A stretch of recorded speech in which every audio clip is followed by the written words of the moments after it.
fosse o Senhor que esteve ao nosso lado, Israel que eu digo, não fosse o Senhor que esteve ao nosso lado, quando os homens se levantaram contra nós, e os vivos, quando a sua ira se acendeu contra nós, as águas nos teriam submergido, e sobre a nossa alma teria passado a torrente. Águas impetuosas teriam passado sobre a nossa alma. Bendito o Senhor, que não nos deu por presa aos dentes deles. Salvou-se a nossa alma, como um pássaro no laço do passarinheiro. Quebrou-se o laço, e nós nos vimos livres. O nosso socorro está em nome do Senhor, Criador do céu e da terra. Meus irmãos, é um salmo pequeno, com apenas um assunto, mas extremamente significativo, especialmente no contexto de hoje. Eu não sei. Está dando para ver direito ali?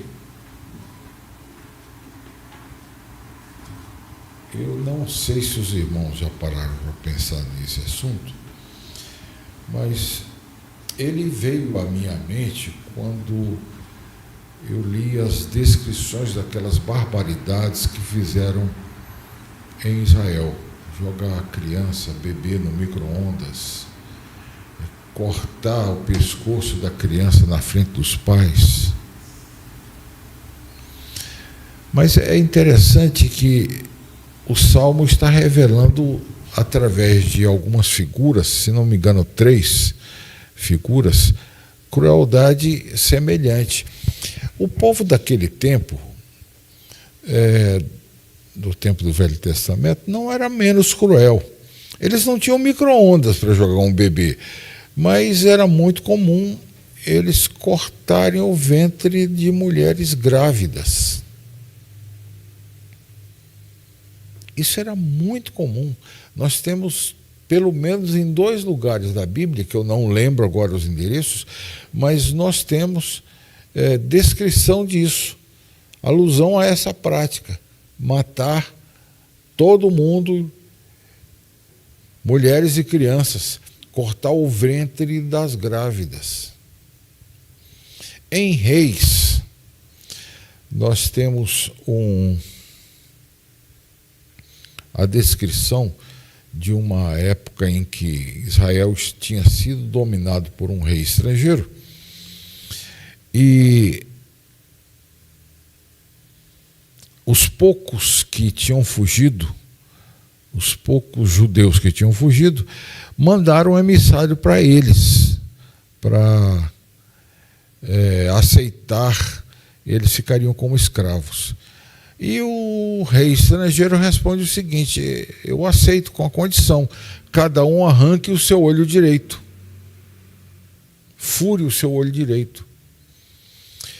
É muito interessante isso, porque nós temos no nosso Velho Testamento, se não me engano é Reis, nós temos essa descrição. Entretanto, nos manuscritos de Qumran, nós temos 2 versículos antes disso. Lembrem-se que os manuscritos de Qumran são muito mais velhos do que o texto bíblico que nós usamos do Velho Testamento. Nós usamos um texto do Velho Testamento que foi formatado no jeito que nós temos por volta de 1400, 1300.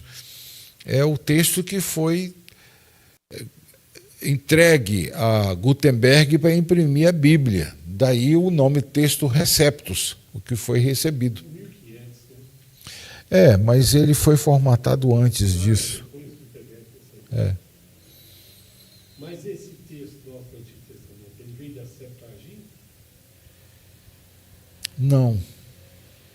A Septuaginta foi traduzida antes, bem antes. Foi antes de Cristo. Hein? A Septuaginta foi antes de Cristo. Foi antes de Cristo. Foi antes de Cristo. Mas eu não lembro se a Septuaginta tem alusão ao texto que eu citei. Só que nos manuscritos de Qumran tem dois versículos antes que explicam que, eu não lembro o nome desse rei, ele invadiu Israel e matou todos os guerreiros que podia matar. Aqueles que ficaram vivos ficaram como escravos do rei. E o rei furou o olho direito de cada um. O olho direito é o olho da pontaria. Quem usa funda ou flecha precisa muito ter a pontaria. E um olho só não forma a visão estereoscópica que é necessária para garantir É muito difícil uma pessoa que é cego de um olho conseguir avaliar com precisão uma determinada distância. Então, os textos de Qumran diz que ele impôs como castigo, se não deixasse furar o olho, ele mataria. Então, alguns ficaram como escravos com um olho só.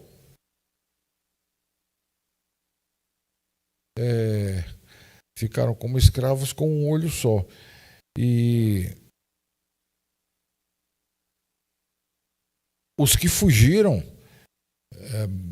mais tarde tentaram voltar para as famílias, se ofereceram para ficar como escravos, desde que pudessem ficar com as famílias, e o rei disse: eu aceito com a condição que vocês furem um olho direito. Ou seja, crueldades você encontra, por exemplo, no Egito, se nascesse, ser morto, ser jogado no Nilo. Se nascesse uma menina, seria tolerado. Quando eles chegaram na terra de Canaã, os cananeus tinham por hábito oferecer seus filhos em sacrifício a Moloque, para garantir boas chuvas, boa safra. Moloque era uma estátua enorme, feita com bronze. E ela era vazia por dentro, era ocada, era oca. E aos pés, debaixo da estátua, eles acendiam fogo até o bronze ficar incandescente. Quando a estátua toda ficava incandescente, os pais levavam seus bebês e colocavam nas mãos dele. Ele era uma estátua que ficava com as mãos assim. Ou seja, matavam seus filhos queimados. Talvez uma coisa pior do que um micro-ondas.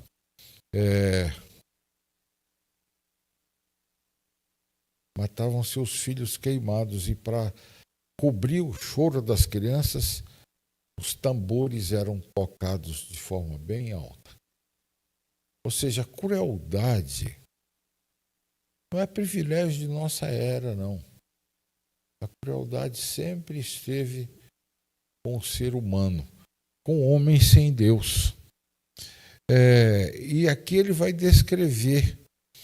Repare que no versículo 1, não fosse o Senhor que esteve ao nosso lado, Israel que o diga, não fosse o Senhor que esteve ao nosso lado, quando os homens se levantaram contra nós e nos teriam engolidos vivos.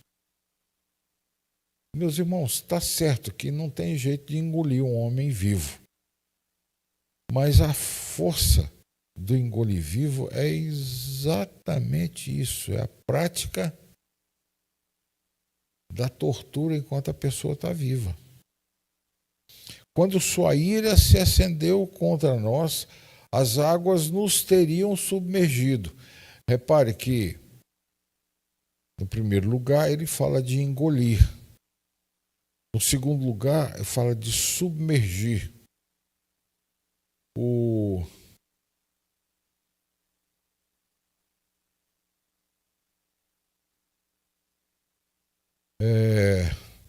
de submergir. E, em terceiro lugar,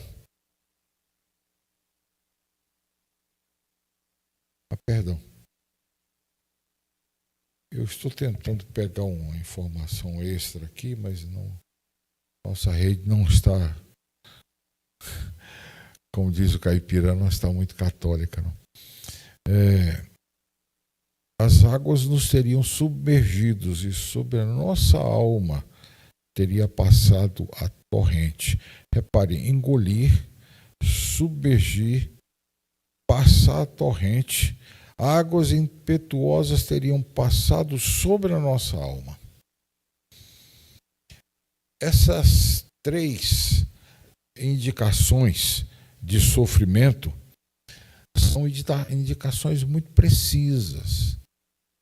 Não precisas na sua literalidade, mas precisas na semântica, na ideia de sofrimento, de coisa difícil de suportar, de ser suportado. Ou seja, nós não sabemos quem escreveu esse salmo, mas naquele tempo, Davi, perdão, Cântico de Romagem de Davi.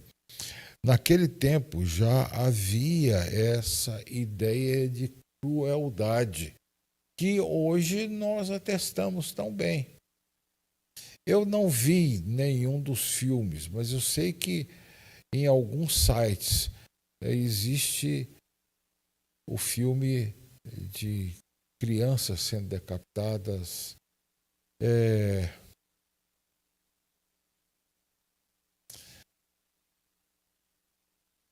Me disseram que aliás, foi minha mulher que viu isso, que há um filme em que um homem é decapitado com enxada, é jogado no chão, amarrado, e alguém vem com uma enxada e corta o pescoço dele, batendo repetidas vezes. Com a enxada.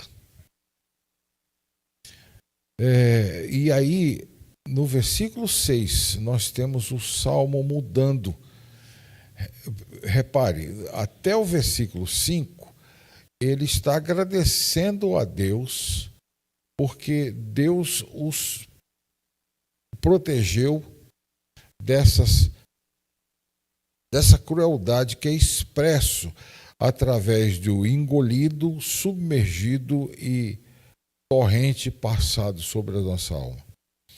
No versículo 6, ele começa a agradecer a Deus, louvar a Deus. Bendito o Senhor, que não nos deu por presa dos dentes dele. Repare que isso faz alguma ligação com o engolido. Aqui é nos dentes deles. Salvou a nossa alma como um pássaro do laço dos passarinheiros. Irmãos, aqui entrou outra.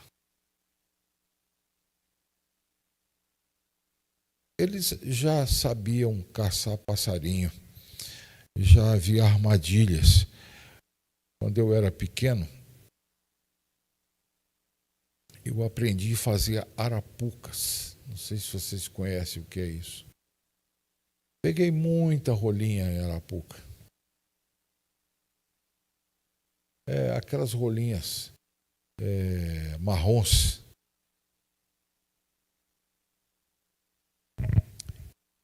Isso é uma espécie de laço do passarinheiro. E o que ele está dizendo é que a alma, Deus salvou a alma como um pássaro do laço dos passarinheiros. Quebrou-se o laço e nós nos vimos livres. Note bem, quebrou-se o laço e nós nos vimos livres.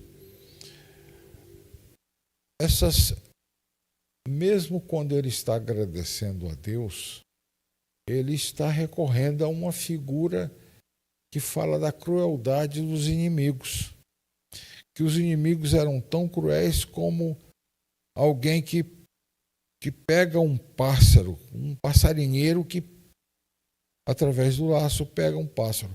Eu imagino que a figura do laço seja uma, não tão como a arapuca que cai por cima do passarinho, mas alguma coisa que pega o passarinho pela perna, como o visgo.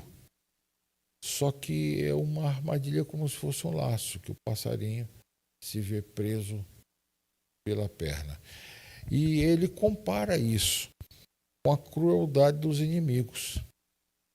E termina o versículo 8, dizendo: nosso socorro está em nome do Senhor, Criador do céu e da terra. Repare, irmãos, que é muito parecido com o Salmo 121. Elevo os meus olhos para os montes, de onde me virá o socorro. E aí ele termina: o meu socorro vem do Senhor, que fez o céu e a terra. Ou seja, o fato do Senhor ter criado o céu e a terra dá ao salmista força suficiente para confiar no Senhor, apesar de ele estar sendo ameaçado por pessoas que teriam engolido vivo, teriam afogado, teria jogado na torrente e teria mastigado por presa aos dentes deles. Meus irmãos, nós estamos vivendo uma época muito interessante. Eu já falei que nossa época se caracteriza muito pela crueldade. Aliás, no começo da carta aos Romanos, uma das características que Paulo dá aos homens dos últimos dias é que eles seriam implacáveis. Implacável é isso, que não se pode aplacar a ira. Esses homens seriam... Tem outras características, por exemplo, pérfidos, que as versões mais antigas traduzem por quebradores de contratos. Em inglês, a tradução é covenant breakers, quebradores de contratos. E as nossas versões mais modernas traduzem por pérfidos. E que é exatamente isso, uma pessoa que quebra uma promessa, que age com perfídia.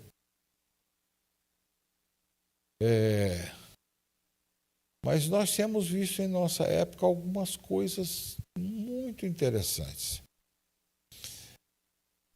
Até algum tempo atrás, uma das discussões,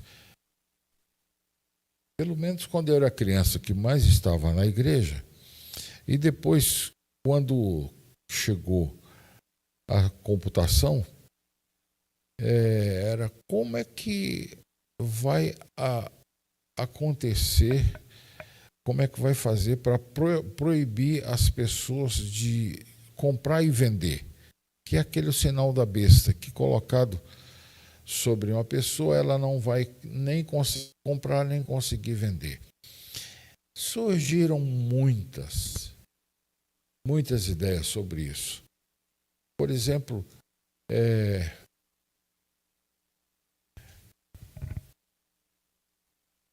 quando veio o código de barras, especialmente que o código de barras é hexadecimal e é agrupado em 3 grupos hexadecimais, muita gente dizia, tá vendo? É o 666 aí. Eu lembro quando a Rússia, na época a União Soviética, recebeu como secretário-geral do Partido Comunista o Gorbachev, ele tinha um sinal vermelho na testa. Eu vi muita gente procurar foto dele para ver se aquilo aparecia alguma tatuagem, alguma marca de 666. Pois bem, eu sempre tenho defendido a ideia de que o 666 não é nada físico ou visível. É um símbolo. Não é 777, porque aí seria a Trindade divina, 3 vezes 7. Mas vai ser uma coisa tão perfeita que vai chegar perto.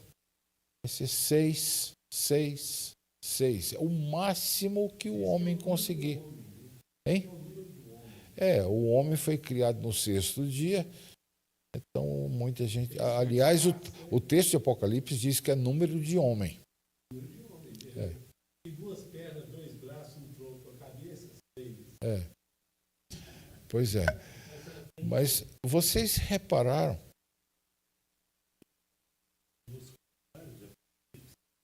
666, 663. A trindade humana. A trindade, aquela trindade do mal lá. O dragão, a besta que sai do... E o falso profeta. E o falso profeta. Agora, vocês já se deram conta de que hoje no Brasil existe um homem que não consegue nem comprar nem vender pela sanção que ele recebeu do presidente americano? E como ele, existem 600 pessoas no mundo, um pouquinho mais de 600, que não conseguem nem comprar nem vender. E não teve nada de tecnologia, não. Simplesmente foi um homem muito poderoso que ele terminou. Você vai ficar isolado. E o meu país é potente o suficiente para dominar as transações financeiras do mundo. Ninguém que trabalhe com moeda do meu país vai se fazer negócio com você. Já está acontecendo isso. E repare, já está acontecendo isso e nós não diríamos, pelo menos eu acho que nós não diríamos, que é uma coisa ruim. Pelo contrário, eu acho que muitos de nós se alegrou quando aconteceu isso. Repare, apesar de ser um brasileiro, apesar de ser a autoridade do Brasil, ele estava fazendo tanto mal para os brasileiros que muita gente se alegrou em ver uma pessoa de fora. E, aliás, é outra característica. No mundo de homens efeminados, que nunca dizem sim, nunca dizem não, mas que ficam em cima do muro, esse presidente americano, ele simplesmente diz, é assim e vai ser assim.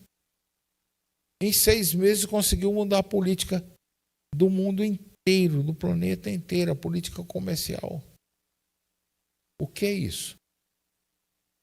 Dia desse eu estava pensando nas ordens dos antigos reis da Bíblia.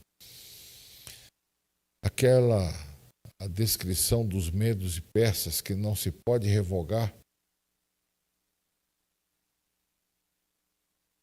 É muito interessante ver aparecer uma figura assim nos dias de hoje. Nós estamos acostumados a ver políticos que dizem sim, mas ao mesmo tempo dizem não. E algumas vezes emendam, talvez. Nós estamos vivendo dias muito interessantes. Muito interessantes. O Salmo 124 é um desses salmos que chama a nossa atenção para o que está ao redor de nós. Nós vivemos num país em que nós não temos essas pessoas que querem nos devorar, que querem nos afogar. Rapaz, olha, só não explicitam isso, mas se puderem, fazem isso. Se você pegar a história do comunismo, você vai descobrir que é isso mesmo que eles fazem. Se você não leu, leia Torturado por Amor a Cristo, do Richard Wurmbrand. Você vai ver um pouquinho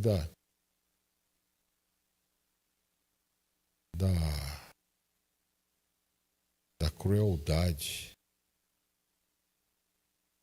Aliás, irmãos, quando Mao Tse-tung tentou implantar o comunismo na China diversas vezes e não conseguia, porque sempre tinha resistência dos cristãos e dos intelectuais. Aí ele começou a revolução cultural.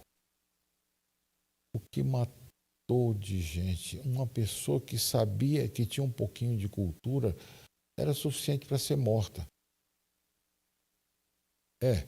Mas eu estou me referindo especificamente à China pelo seguinte: um grupo de cristãos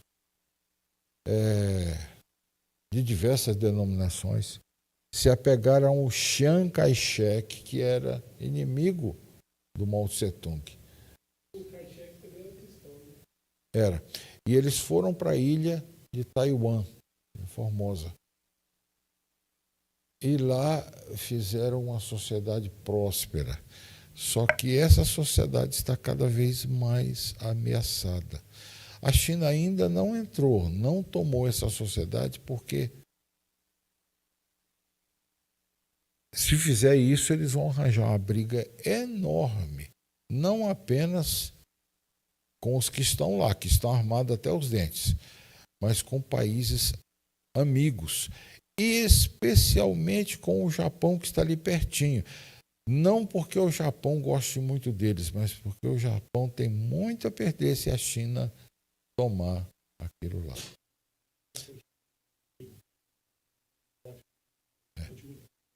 Os nossos inimigos teriam nos engolidos vivos. Teriam sido devorados.